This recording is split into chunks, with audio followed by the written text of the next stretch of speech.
Hey everyone, welcome back to the English Leap podcast, your go-to English podcast for learning English, leveling up your life, and becoming the version of yourself you're proud of. I'm Erin. And I'm Evan. Whether you're tuning in on a lunch break, walking your dog, or staring into space after a long day, thank you for being here. We've got something special for you today. That's right. This episode kicks off a brand new segment on our podcast. We're calling it Shadowing English Speaking Practice, where we bring you short, powerful stories written with emotion, clarity, and shadowing in mind. And the storyteller? Oh, you're going to love her. Her name is Crystal, and she's got a voice that draws you in. And the way she tells a story makes shadowing feel easy and fun. As you listen, you'll be naturally exposed to idioms, phrasal verbs, powerful vocabulary, and whatnot. So while you're soaking in the story, you'll also be absorbing real English the way it's truly spoken. And if some expressions fly over your head, no worries. Crystal will guide you through the vocabulary and phrases right after the story, just like a warm and encouraging teacher. Plus, we've created a free PDF with the full transcript, grammar and comprehension questions, and even some reflection prompts to help you lock in everything you've learned. All right, enough preamble. You ready for your first story? Yeah. This one's called She Found a Note on a Pink Umbrella. Yay! Sounds like the beginning of something magical, right? Over to you, Crystal. Hey there, lovely listener. I'm Crystal. I'm so happy you're here today. Before we jump into the story, let me share something that will take your English practice to the next level. It's called shadowing. Now, what is shadowing? It's a simple but powerful way to improve your English speaking, pronunciation, and listening skills, all at the same time. Here's how it works. First, listen carefully to how I speak. Pay attention to the rhythm, the intonation, and the pronunciation of each sentence. Then, pause the video after each sentence and repeat it out loud. Exactly the way I said it. Try to match the tone, the speed, and the emotion in my voice. You're not just repeating words, you're training your brain and mouth to speak naturally in English. If you do this often, your English will sound more confident, clear, and native-like. So, don't just sit back and listen. Get involved. Speak with me. Repeat after me. Let's make your English sound smooth and beautiful together. Now, ready to begin the story? Let's go.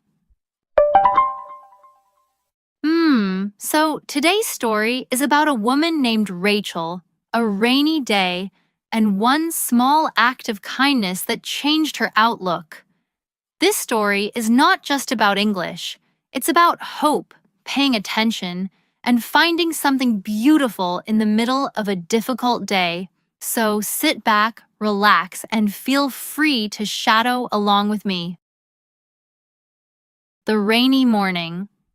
Rachel woke up to the sound of raindrops tapping on her window. She opened her eyes slowly and sighed. It was Monday. She got out of bed and made herself a quick cup of tea. Her apartment felt cold and quiet. She lived alone in a small city flat, and sometimes, especially on rainy mornings, it felt a little too quiet.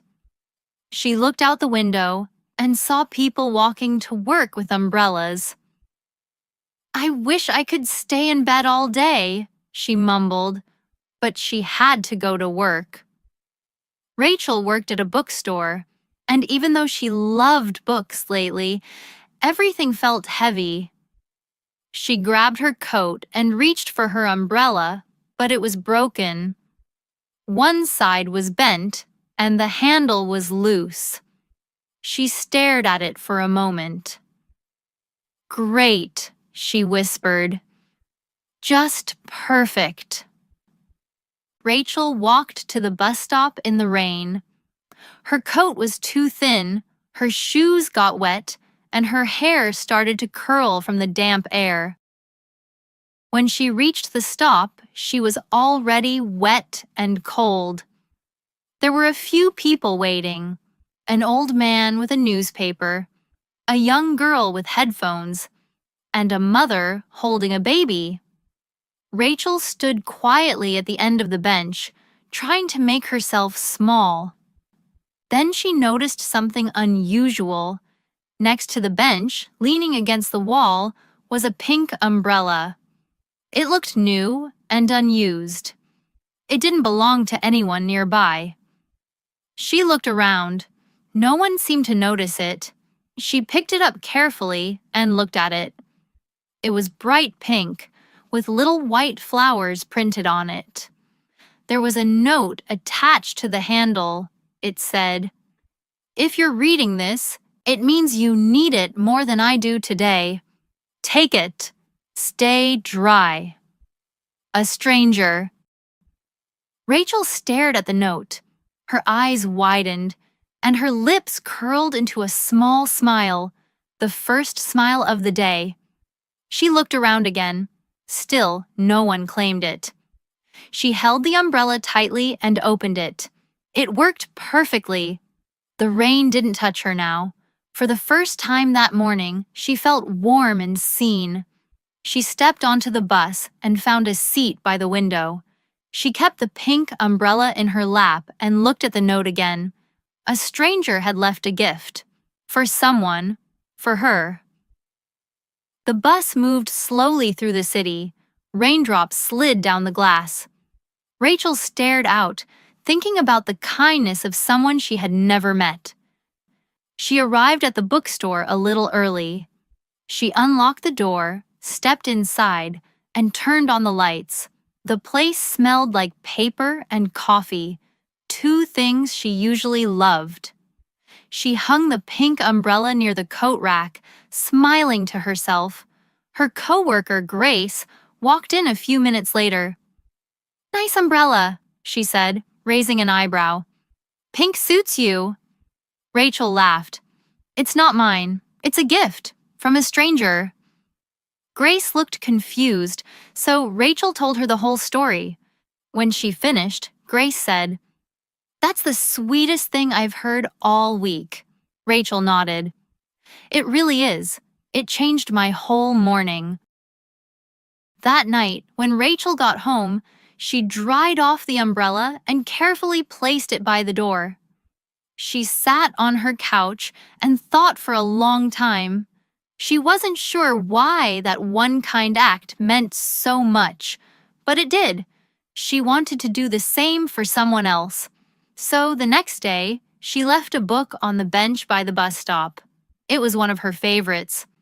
She wrote a small note and placed it inside the cover. "This book made me smile. I hope it makes you smile too." A stranger. Then she walked away. The next week, she noticed something beautiful. Someone had left a pair of warm gloves on the bench with a note. "If your hands are cold, these are for you. Take them." 2 days later, she saw a little bag of candy with another sweet message. She wasn't sure who was leaving them. Maybe it was more than one person. But a quiet little chain of kindness had begun, and she had been the first link. Sometimes life feels heavy. Rainy days come. We lose umbrellas. We get soaked. We feel alone. But sometimes, a pink umbrella waits for us on a bench. And that one moment of kindness, that one act of care, is enough to remind us, people care. You're not alone, and you can pass it on. And that's Rachel's story. A little moment, a little mistake, and yet it became a beautiful memory. I hope it reminded you that even on the messiest days, something kind or even a little funny can show up and change how we feel. And if you practiced shadowing with me, give yourself a big high five. See how simple and how effective this practice was. Every time you repeat a sentence, You're not just learning English, you're building confidence, rhythm, and fluency, one word at a time. Now, I know we used some new words and phrases in this story, so don't worry if a few of them flew over your head. That just means it's time to break them down together. Let's go over the key vocabulary and expressions you heard in the story, so next time you'll understand them right away and maybe even use them yourself. Ready? Let's begin. First up, step out. Step out. This means to leave or exit a place. Imagine you're inside the restroom, and then you take one step, and boom, you're outside. That's stepping out. Example, I stepped out of the room to answer a phone call. Repeat with me. I stepped out of the room to answer a phone call. Nice work! Now, here's a word that's short but powerful. Buzz. Buzz. It's like when your phone makes a quiet sound or vibration because you got a message or a call. Not loud, just a soft little buzz, like a tiny bee going, "Hey, look at me." Example, my phone buzzed in my bag during class. Say it with me. My phone buzzed in my bag during class. Great job.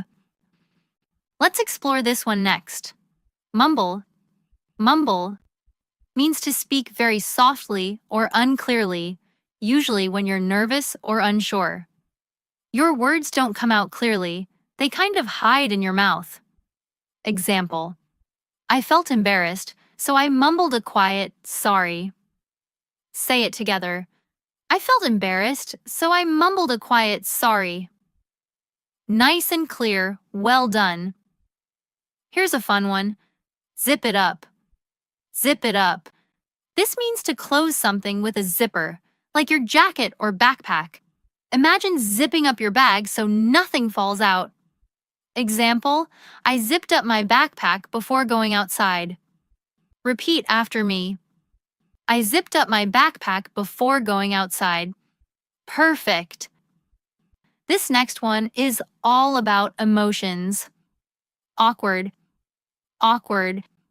If something feels uncomfortable or a little embarrassing, we say it's awkward, like being stuck in an elevator with someone you accidentally saw in the restroom. Oops. Example, waiting in silence felt awkward. Say it with me. Waiting in silence felt awkward. Good job. You'll hear this one in real life all the time. End up. End up. This means you arrive at a situation by accident, not by plan. It's like when you don't check the sign and end up in the wrong place. Example, I didn't check the door and I ended up in the men's room. Let's say it. I didn't check the door and I ended up in the men's room. Excellent. All right, this one's super helpful when you're nervous. Take a deep breath. Take a deep breath. It means to calm down by breathing in slowly. It helps you pause, relax, and reset. Example, she took a deep breath before entering the room. Say it out loud. She took a deep breath before entering the room. Ah, that's better. All right, here's another one for you. Slid down. Slid down. It means to move smoothly down from a higher place to a lower one, often by accident, gravity, or without control. Think of something slipping or gliding down slowly. Example, the ice cream melted so fast it slid down the side of the cone. Sticky fingers, but a perfect image for this phrase. Let's repeat. The ice cream melted so fast it slid down the side of the cone. Sweet job. Now, this one's super relatable. Messy day. Messy day. A messy day is a day when nothing goes right. Everything feels chaotic or out of control. We all have them. Example, I missed the bus, spilled my coffee, and forgot my homework. It was a messy day. Let's say it together. I missed the bus, spilled my coffee, and forgot my homework. It was a messy day. You nailed it. Here comes a fun one. High five. High five.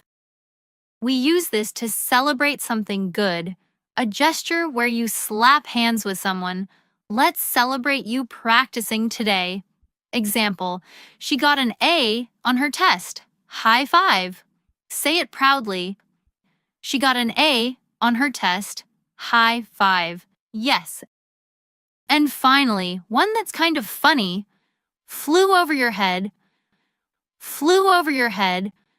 When something flies over your head, it means you didn't understand it. It was too fast or too tricky.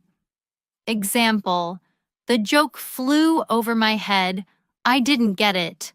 Try this. The joke flew over my head. I didn't get it. Great. Look at you. Amazing work today. Just by repeating and understanding these phrases, you've taken another big leap in your English journey. Which word was your favorite? Let me know in the comments. See you in the next story. Now, back to Aaron and Evan. Thanks, Crystal. That was the perfect wrap-up. I love how just one short story can teach so many useful expressions. Absolutely. And for all our listeners, don't forget, you can replay the story anytime and keep shadowing with Crystal until it feels natural. That's how real progress happens, bit by bit. And hey, if you enjoyed today's episode, let us know in the comments and share it with a friend who's learning English too. We've got more fun, inspiring stories, and powerful learning tools coming your way. Until next time, stay curious, keep listening, and never stop growing. See you in the next one.